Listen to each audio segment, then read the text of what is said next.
The South, redneck, football, fried food, Southern pride. These are some of the adjectives used to describe the South by some classmates. Are they accurate? Are they wrong? Or could they be both? At the beginning of this class, I understood the South as a region. As a culture. As a home. Now the South means something more.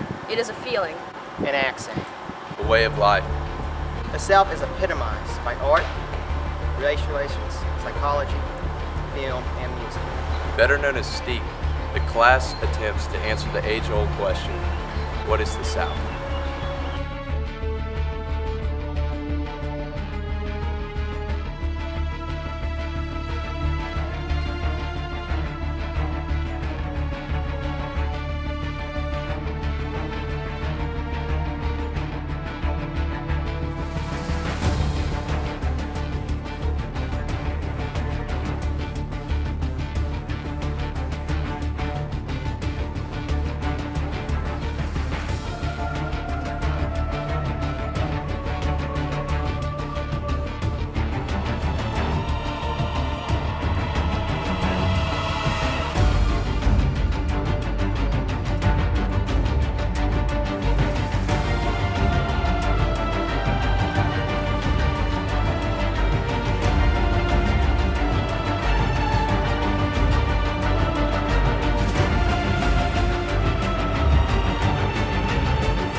Music is one of my favorite subpillars. The songs that we've been shown through the class have really important in music history and music in general.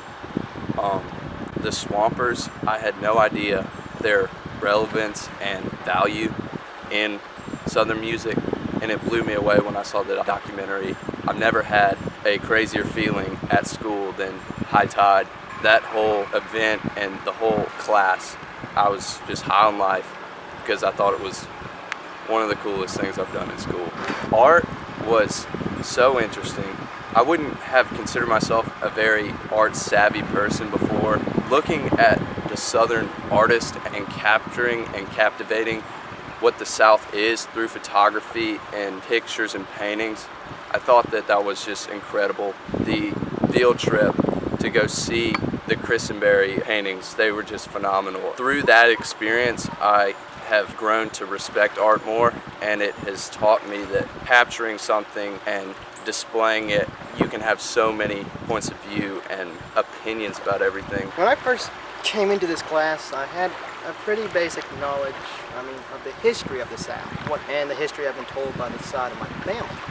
But I never really looked at the South in depth. I've always lived here. I've never really looked at it from an outside view. I was thrilled to be involved. Very lucky to get into the class, I'll say that.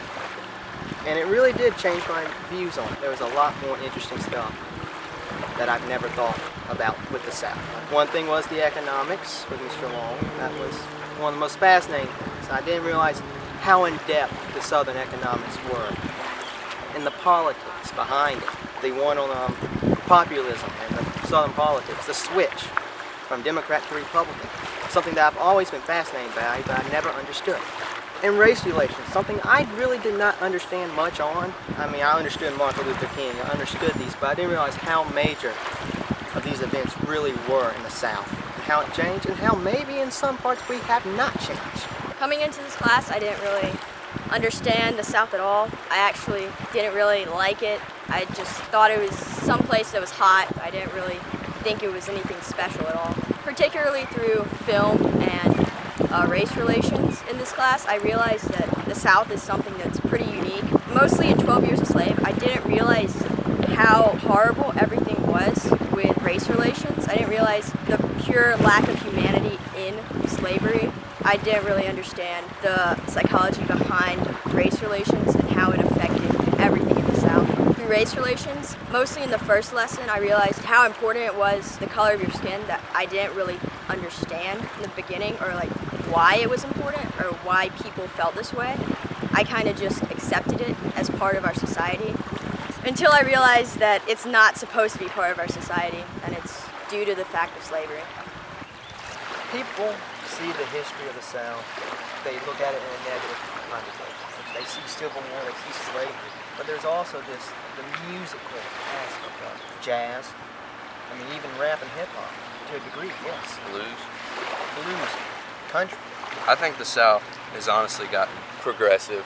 The South's relationship with African Americans has excelled tenfold, and they've produced so many amazing things for our community, and their culture is Southern culture. Yeah. The class is so important because when you open up a history textbook, it's going to be that the South lost the war and that we did these horrible things, and it is true, but I think if you're really going to cover the history, I think you need both points of view. How would you describe Southern art? I think it's one of the most interesting things, everything from pottery all the way up to today. You can see a history from art, which is a completely different perspective. The photograph project that we did was probably one of the most interesting ones. Oh, yeah. But with art, you see that tradition. Same thing with music. The South started a lot of our American music, they discuss those issues. And the issues haven't changed over. It's a bipartisan issue. It's not Republican or Democrat, it's together.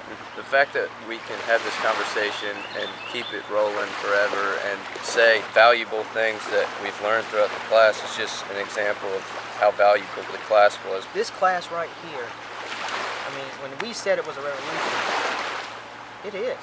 And everything we talked about both sides of the story. Yes. What discipline do you think is the most valuable to Southern history? I mean, I think the one that was most important was the economic and race relations. Especially race relations is what shaped the South the most.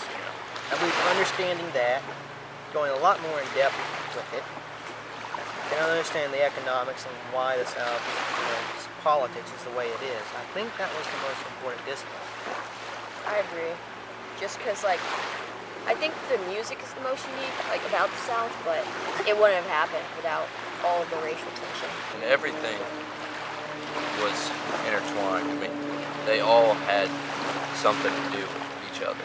You can see all the moving parts of it. The teachers, they did a phenomenal job at that. It casts a net, so that way people who don't just like history like me, but also people who are more interested in art and music, they can also be involved in the class. I think the class, we talked a lot more about culture than a history class does, and it put you in the mindset to learn about it. We don't realize it now, but we might have just done something that was bigger than what we thought we were. To conclude, what is your conclusion statements on the South and your Southern identity and the class? Before this class, I was kind of culturally insensitive to the South. I'm really ashamed of it. And now, I don't really identify as Southern, but I'm less ashamed of it. And I realize now that I am kind of Southern. Connor? I believe this class has strengthened my Southern identity. I had it, but I wanted to learn more about it. I didn't know much about it, and I learned about my personal Southern identity, and I take great pride in it. Yes, there was bad points in history, but I think that's also a strength of our identity. I've enjoyed this class a lot. I'm grateful to be in it, and thank you. That's a major thing. My Southern identity is blossomed through all the things that we've learned have just all intertwined, and I think that's the coolest part about it is that everything's relevant. That's what's valuable about the class, and that's what's valuable about the South. I enjoyed every part of it, every day. Look forward to going in there, sitting with y'all, and I had a phenomenal year because of it.